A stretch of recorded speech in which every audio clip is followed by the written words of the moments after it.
Hi everybody, my name's Emily, and today I'm going to take you behind the scenes of how I wrote my second book, A Gamble with Glamour. This is the sequel to my first book, The Name of the Game. So quick recap, these two books are part of a young adult romance mystery series, and they follow Celeste and Elena, two young art tycoons conspiring in an art forgery scheme. There's romance, there's mystery, there's drama. Second book, A Gamble with Glamour, raises the stakes. The price of fame and fortune has never been higher. The FBI is beginning to close in on Celeste and Elena, and so they escape to fabulous Las Vegas. First, let's talk about the inspiration behind the story. So while writing the Name of the Game series, I was definitely inspired by The Great Gatsby by F. Scott Fitzgerald. That's one of my favorite novels. Oh, you must know Gatsby. Gatsby?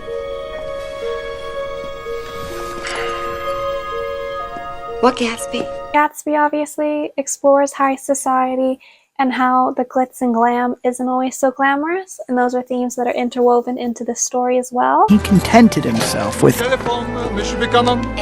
other affairs. I thought I told you not to call me here. When I started writing A Gamble with Glamour, I knew the FBI was going to be more heavily involved, so I definitely started researching the FBI and just art world scandals to see how that could play out. I also take into account the psychology of the characters to try to determine how they would react to certain situations and relationships. A major plot device in A Gamble with Glamour, it serves as both a setting and a metaphor, is Las Vegas. And how I got the inspiration for that is kind of interesting. I was inspired to take the characters to Las Vegas after watching the Elvis movie that was directed by Baz Luhrmann. And so seeing how that played out in that film and how Las Vegas in a way trapped Elvis, even though it looked sparkly and glamorous on the outside, that was a theme I definitely wanted to bring into the novel. I'll make it worth your while.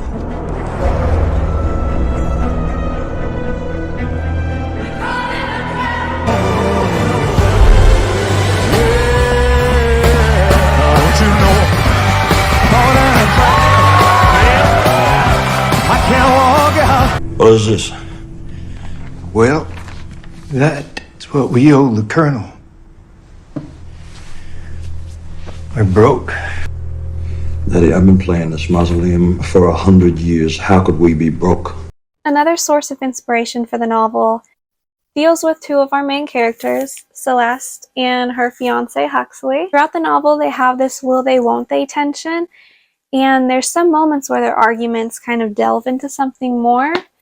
And there's definitely some inspiration for that from an old sitcom called Cheers. Sam and Diane were a really famous TV couple. Kind of had that will they, won't they energy. The TV show and a couple that I really liked. So I could see how that inspiration might have played into that as well. How do you think it feels to be attracted to someone that makes you sick?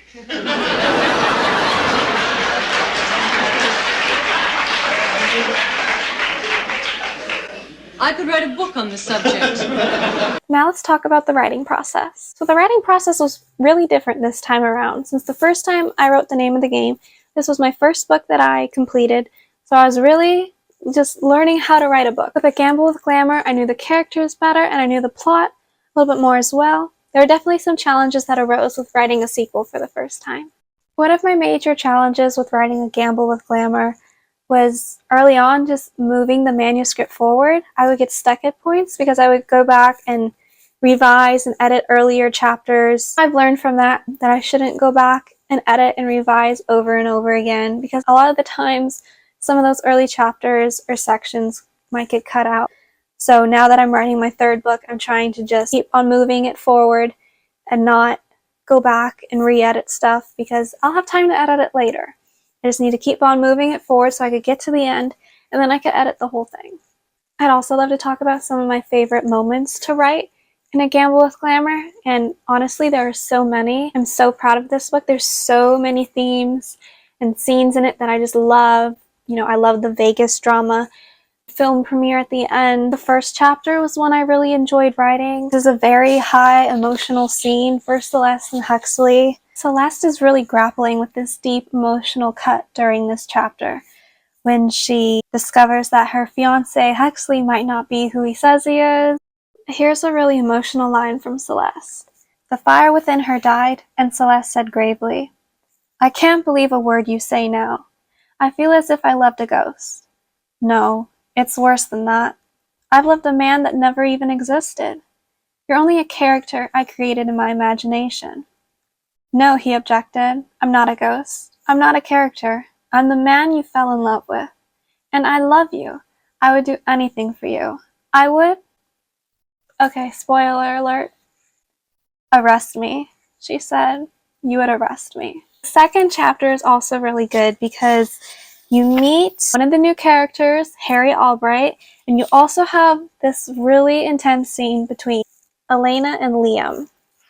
And they have some great lines too.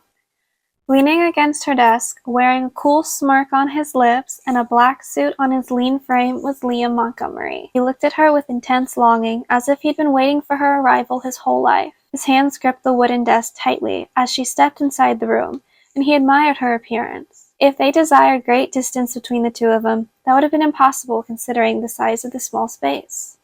Elena closed the door behind her and whispered, "What are you doing here, Liam? You shouldn't be here. If the board knew—" "I had to see you," Liam interrupted. "I couldn't stay away from you even if I tried." "We need to work on that," she contended. "You have a strange effect on me as well, and it would be in my best interest to get it under control." "What effect do I have on you?" he asked with an eager grin. She became short of breath as she met his inviolable gaze. She stepped closer to him, dropping her belongings on the desk behind him in a trance-like manner. "When I'm away from you, I'm sensible," Elena answered slowly. "But when I'm near you, I lose myself. I become completely irrational. I get this silly idea that if I don't have you, I'll go mad." "I feel the same," he offered, "except I have no escape. You're on my mind constantly." "There's a flaw in this equation," Elena sighed, stepping away from him. "I love Will." "I won't tell you how that one ends. You're going to have to read it for yourself." Next, we meet Harry Albright. Harry is one of those villains you love to hate. He's a very charismatic, controversial CFO character. So he's in charge of the finance department at the art company that the girls work for, or they own, or maybe they got kicked out. I don't know. He comes in and he's trouble. But man, is it fun to read. So here's some dialogue between the CFO, Harry Albright, and Elena, who's the new CEO of the art company. "Now tell me about yourself," Harry prompted, sitting in a chair across from her. "I'm afraid my resume isn't as impressive as yours yet," she laughed. "Don't be naive. You're a CEO. That title is most impressive." "It is," she agreed. "Do you have any other experience in the industry?" Elena tensed up, thinking to herself, "Sure, if you count illegal art auctions." "Of course I do," she said instead. "I'm a Kensington. The name has a significant connotation in this business." "The name does carry a certain weight," he said, lowering his voice. "But do you?" "Of course. I'm not afraid to do whatever it takes to succeed." "No," he corrected, shaking his head. "You'll do whatever it takes to win." She crossed her arms. "Is there a difference?" "Yes. Success is a matter of willpower, not luck," he replied. "I have the strongest willpower out of anyone I know. And I imagine you regard yourself as the most successful out of anyone you know. Wouldn't you regard yourself in the same way?"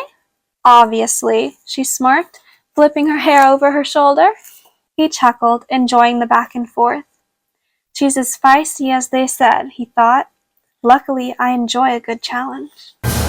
I'm also going to read this little excerpt from chapter 3. It's a really emotional scene. Celeste, at this moment, she's very heartbroken. She's sitting at her father's grave, and she's kind of just thinking to herself over all the previous events that had happened in this first book. So yeah, let's read this. Kept company by only her insecurities and anguish, in the cursed comfort of self-inflicted solitude, Celeste sat alone in the wintry outdoors, bowing her head. Fog surrounded her, so thick it concealed her environment completely. She took a deep breath and allowed herself to cry. She hadn't cried like this in years, not since her father died. The pain struck like a knife, cutting her and reopening the old wound. She felt like a child, helpless. She cried for her father. She cried for Huxley. Her despair shifted between the two. Huxley's betrayal stabbed her heart deeper as she thought more on it. Every memory was tarnished, replaying in her mind like a broken record of their misdoings. She recalled his declaration of love, once foolproof. Now the profession fell like a house of cards. His love, once intangible and incorruptible, was dust in her hands. Why? She asked. She looked up at the stormy sky, her plea directed at God. She didn't often speak to God, but she sought out peace in blind faith. But like their love, her faith was also built on sand. Her peace did not come. I really love that passage and the scene that follows. So many lines I want to read. I could just read you the whole book. Later on, there's this romantic passage between Liam and Elena, and I'll read it to you. I love you, she whispered the sacred confession, looking at him with affection. Her love could not be bottled up, and she feared that her heart would combust if she didn't tell him immediately. He watched as a cotton candy blush painted her bronzed cheeks.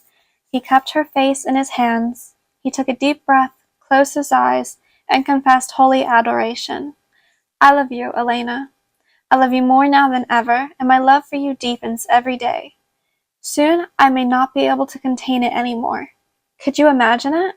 A mere man like me, charged by thunderbolts of love, doomed to one day strike me down like lightning. Don't contain it, she murmured, brushing her lips against his. Cover me in your love day after day. Consume me with it. I want nothing more, he whispered. He ran his hands alongside her, feeling the outline of her frame in his palms, desperate to preserve the shape in his memory.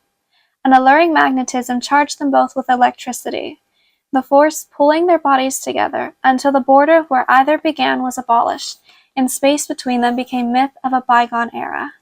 In his arms, she melted like a popsicle on a hot summer day. Elena became warmed over by all-powerful love, and nothing could tarnish the moment for her. Nothing except one inopportune interruption by Cupid's sharp arrow. Miss me? A high-pitched feminine voice announced from the end of the hallway. Liam and Elena turned to see a graceful figure emerge from the shadows. No, it can't be, Liam thought, as the woman's dazzling blue-green eyes met his. Who could that be?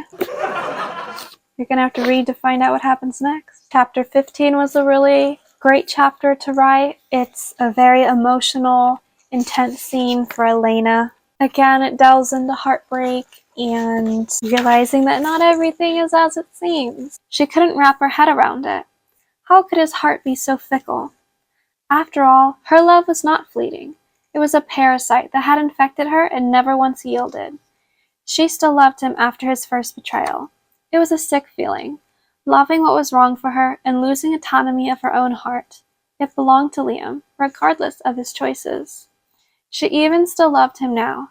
Because of this, she had never felt stupider. She wished she could rip her heart straight out of her chest and stomp the love out. She'd stomp the love out, but in doing so would kill her own heart. There was no way to win. To dull the love, she'd dull her whole heart. He brought her back to life, only to leave her again in the grave they once dug.